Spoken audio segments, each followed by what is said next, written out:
300 francs CFA et devant débuter le 1er octobre 2021.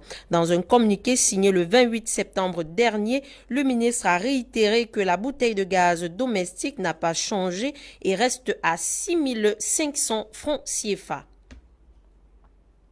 Les éléments de la police de district station numéro 13 de Douala, capitale économique du Cameroun, ont démantelé une fausse industrie de fabrication de vin à PK13.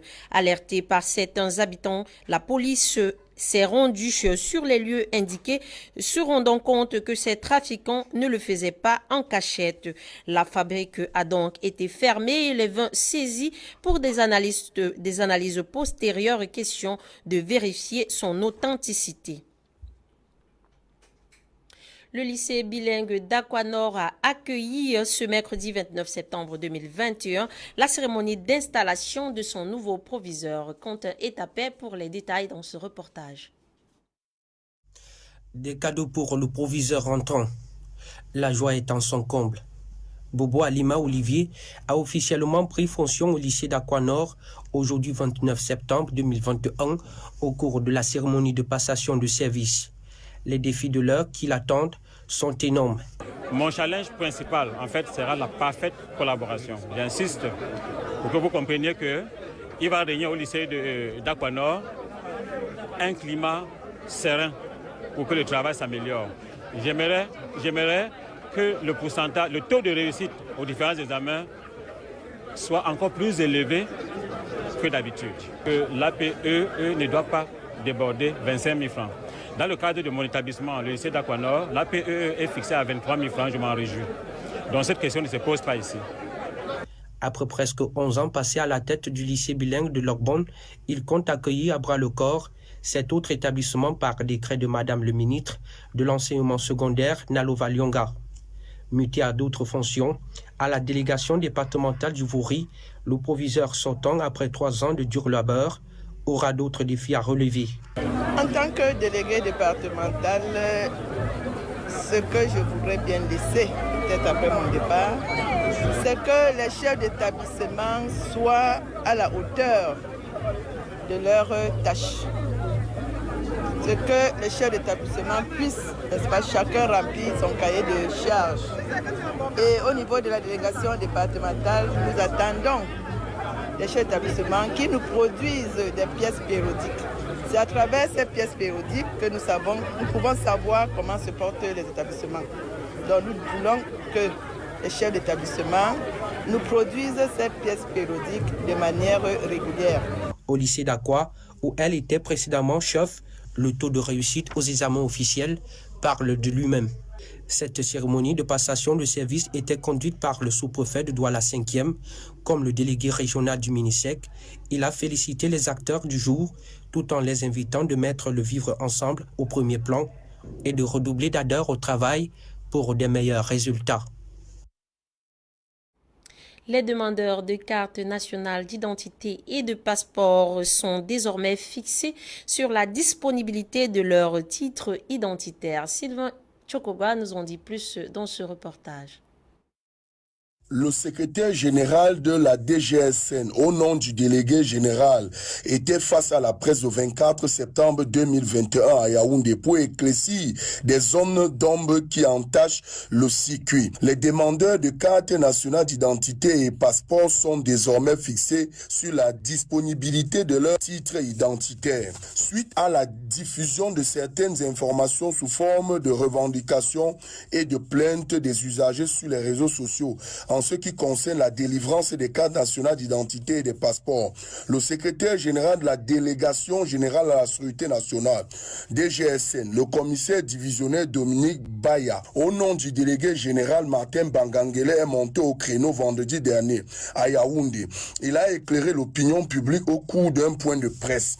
Il a fait savoir qu'en dépit du ralentissement dans la production lié aux difficultés techniques, aux procédures et à la livraison du matériel, le service public de production des CNI reste très actif. Il a rassuré sur le sujet que tout le monde serait servi dans les toutes prochaines semaines à la cadence de la production actuelle. Il n'y a donc pas lieu d'occulter les faits.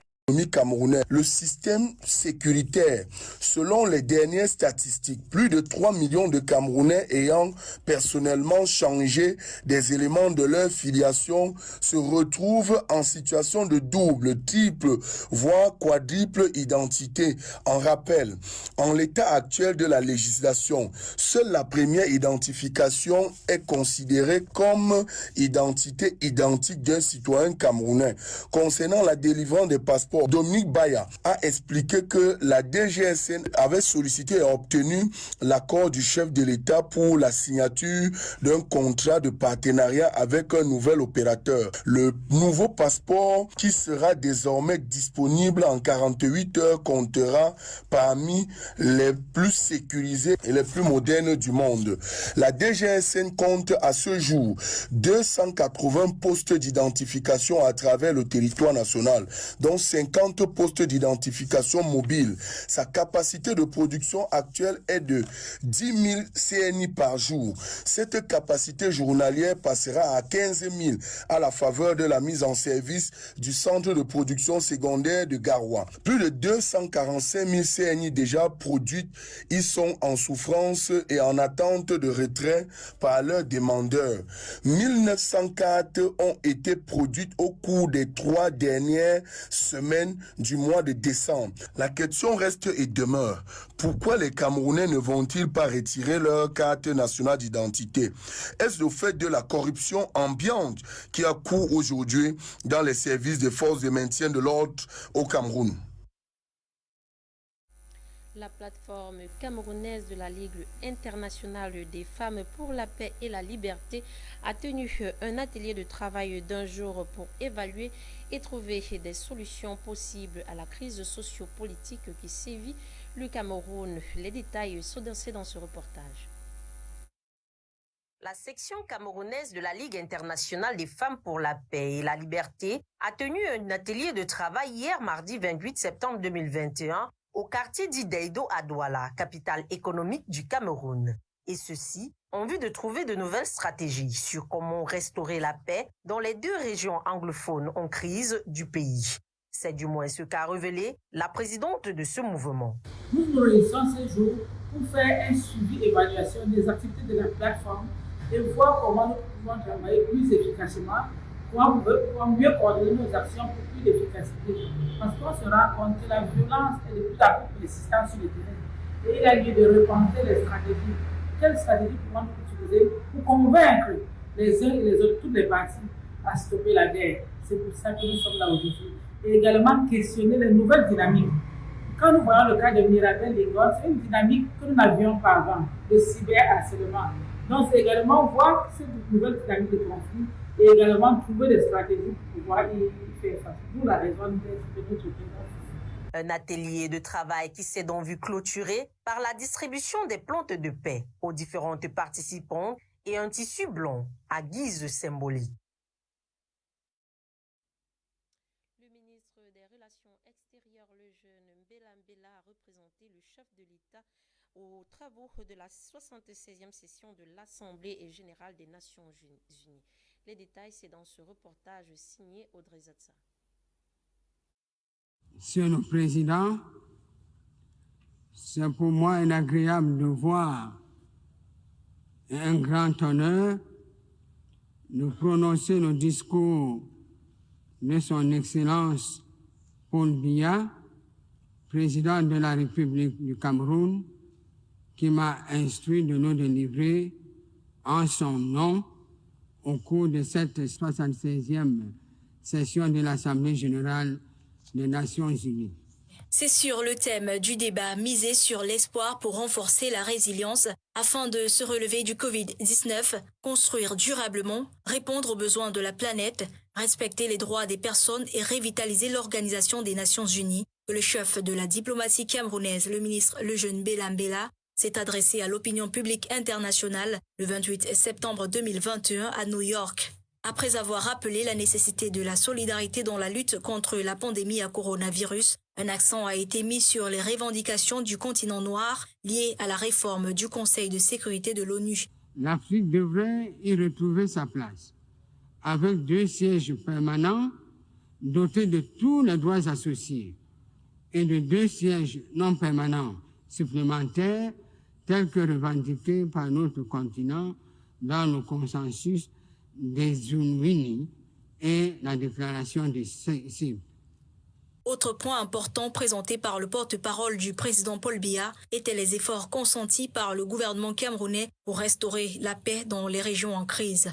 Et selon le ministre Mbela Mbela, l'action du gouvernement dans ce sens porte déjà ses fruits.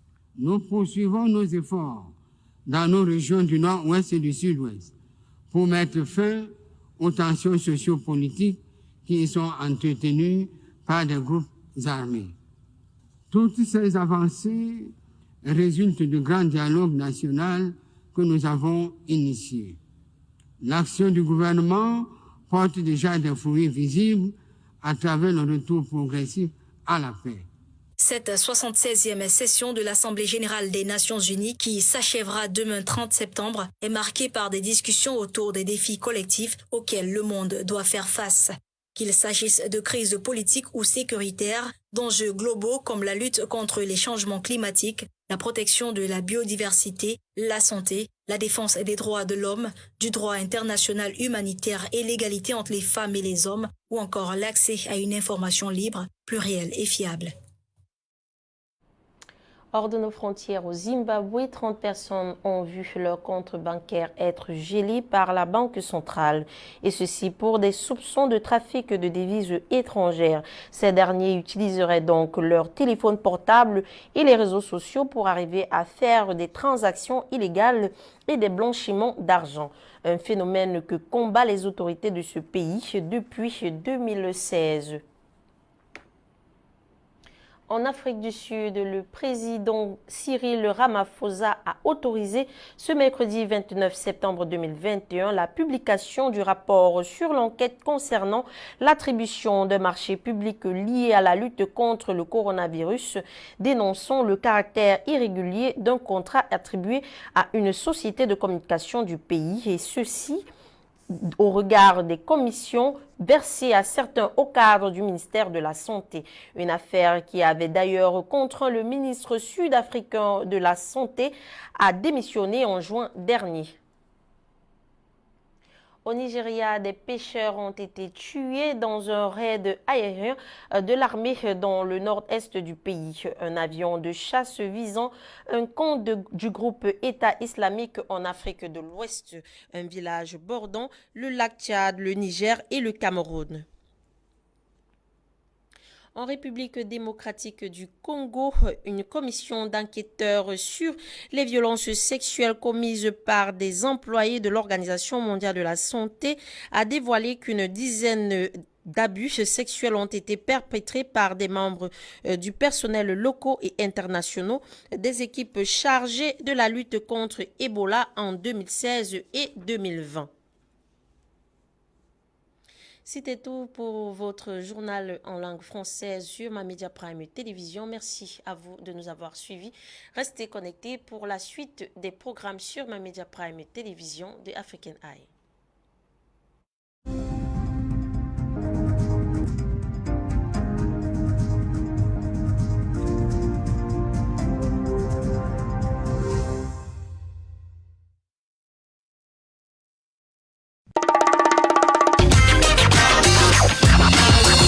MyMedia Prime TV, the African Eye.